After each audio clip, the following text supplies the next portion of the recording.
Anda masih di Breaking News Metro TV bersama saya Valentinus Reza dan saatnya kita mengikuti informasi dalam Fact Check yang akan dibawakan oleh Livia Ramadanti.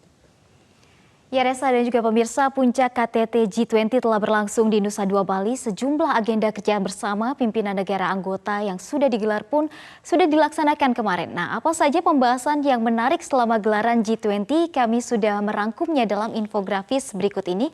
Kita lihat infografis yang pertama adalah setidaknya ada 3 working session atau sesi kerja dalam puncak G20.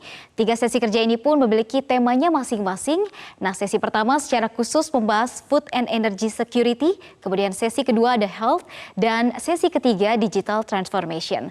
Sesi 1 dan sesi kedua ini telah berlangsung kemarin, sementara sesi ketiga baru akan berlangsung pada hari ini pukul 13.30 waktu Indonesia Tengah. Lalu apa saja yang dibahas dalam sesi ketahanan pangan dan energi? Nah, sebelum menjawabnya, kita dengarkan dulu pidato pembukaan dari Presiden Joko Widodo. The issue of fertilizers jangan disepelekan. should not be taken lightly. Jika kita tidak segera mengambil langkah Immediate action agar ketersediaan pupuk mencukup that fertilizer supply is dan sufficient harga yang terjangkau, maka 2023 akan menjadi tahun yang lebih suram. Tingginya harga pangan saat ini dapat semakin memburuk jadi krisis tidak adanya pasokan pangan. Mr. John stand here. John stand here. Langkah pupuk akan menyebabkan gagal panen di berbagai belahan dunia. 48 negara berkembang dengan tingkat kerawanan pangan tertinggi akan menghadapi kondisi yang sangat serius. Dalam pidato pembukaannya, Presiden Jokowi ini menekankan pentingnya kerjasama dunia untuk menghadapi berbagai krisis yang mulai menghantui, khususnya ancaman krisis pangan dan juga energi. Terhadap isu krisis pangan, Presiden tanpa basa-basi ini mengatakan bahwa pemimpin dunia yang hadir untuk tidak menyepelekan masalah pupuk. Kita lihat apa saja sebenarnya yang dibahas atau yang menjadi poin perhatian dari Presiden Jokowi adalah krisis pupuk. Mengapa demikian? Karena kelangkaan pupuk secara global ini bisa mengancam produksi pangan yang bisa berdampak pada 48 negara berkembang atau sama dengan 179 sampai 181 juta orang yang bakal terdampak secara langsung. Kemudian yang ketiga adalah indeks harga pangan di tahun 2022 sendiri ini sudah naik mencapai 20,8%. Berikutnya terkait dengan harga energi. Harga minyak mentah ternyata sudah menembus angka 12 US dollar per barel. Kita lihat terkait dengan tatanan energi di sini yang juga menjadi perhatian Presiden Jokowi. Lalu yang kedua adalah harga energi ternyata sudah mencapai 50% dari tahun 2021 kenaikannya sendiri. Lalu untuk di Eropa khususnya harga gas ini naik 10 kali lipat. Dan yang keempat adalah prediksi IMF terkait dengan pertumbuhan ekonomi di tahun 2023 yang dikatakan hanya mencapai sekitar 2,9%. Sementara itu dalam sesi kedua pertemuan para kepala negara 20 ekonomi terbesar dunia, topik yang diangkat ialah masalah kesehatan. Nah, sebelum membahasnya lebih lanjut, kita juga dengarkan pernyataan dari Presiden Jokowi kemarin. Dunia kita semakin pulih dari pandemi COVID-19. Namun, kita tidak boleh lengah. Darurat kesehatan berikutnya dapat muncul kapan saja. Kali ini dunia harus lebih siap. Kesiapsiagaan kita akan menyelamatkan nyawa dan perekonomian kita. G20 harus mengambil langkah-langkah nyata dan segera. Pertama, arsitektur kesehatan global harus diperkuat. Kita perlu WHO yang lebih kuat dan bertaring. Solidaritas dan keadilan harus menjadi ruh arsitektur kesehatan global. G20 telah berhasil membentuk Pandemic Fund. Ini harus diikuti dengan penambahan kontribusi pendanaan agar berfungsi secara optimal.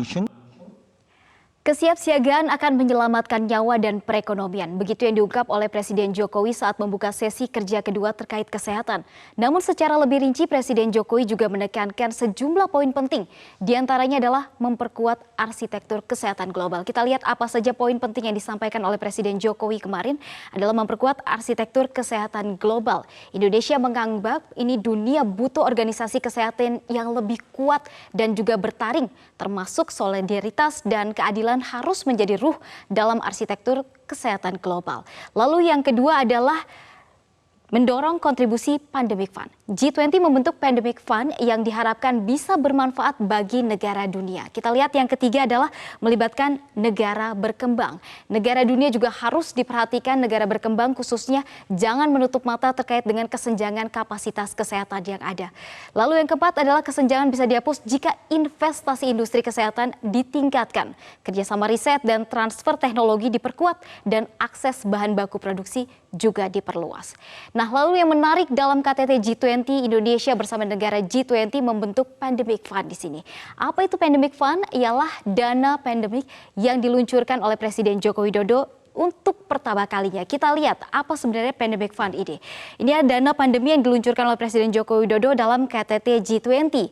Adalah pengumpulan dana Pandemic Fund ini, target dananya adalah sebesar 31,1 miliar rupiah. Maksud kami untuk US dollarnya. Untuk dana yang terkumpul saat ini sudah mencapai 1,4 miliar US dollar. Dari mana dana ini terkumpul? Dari sumbangan beberapa negara yang tergabung dalam G20. Ada 24 negara, kemudian ada filantropi dan organisasi yang lainnya juga ada. Indonesia sendiri menyumbangkan dana sebesar 50 juta US dollar. Bukan dana yang kecil. Kemudian ada Amerika Serikat 450 juta US dollar. Ada juga Uni Eropa 450 juta US dollar dan juga ada Jerman di sini 50 juta US dollar dan terakhir adalah Singapura sebesar 10 juta US dollar. Ini data sementara per tanggal bulan 10 maksud kami di tahun 2022. Masih ditunggu karena target dari dananya sendiri adalah sebesar 31,1 miliar US dollar. Lalu bagaimana dengan dana pandemi ini bisa memiliki sistem pengelolaan yang baik? Nah, ternyata yang memegang wali amanat ialah Bank Dunia. Kita lihat bagaimana dengan sistem pengelolaannya di sini. Sistem pengelolaannya akan dipegang oleh Bank Dunia yang menjadi wali amanat penyalur ke mitra pelaksana. Kemudian WHO akan memberikan panduan prioritas dan juga untuk alokasi dari pendanaan Pandemic Fund ini. Dewan dari pengelolaan menerima permohonan dan juga seleksi penerimaan dana. Yang dimaksud Dewan Pengelolaan ini adalah termasuk diantaranya Indonesia yang akan menjadi Dewan Pengelolaannya. Kemudian permohonan pengajuan dana dapat dilakukan negara miskin dan juga berkembang. Tidak hanya negara G20 namun negara berkembang di dunia juga negara miskin bisa mendapatkan dana dari Pandemic Fund ini. Lalu yang terakhir adalah pembukaan permohonan dibuka per tanggal Desember atau di bulan Desember 2022 atau nanti paling telat adalah di Januari 2023. Pandemic Fund ini pun punya banyak manfaat bagi negara anggota G20 hingga negara berkembang dunia. Apa saja itu? Nah, pertama kita lihat apa saja yang menjadi manfaat dari Pandemic Fund. Adalah dapat memperkuat arsitektur kesehatan global. Ini sangat penting. Kemudian yang kedua adalah membangun ekosistem kesehatan tersinergi untuk lintas negara, kemudian menjadi dana katalis untuk dukungan jangka panjang.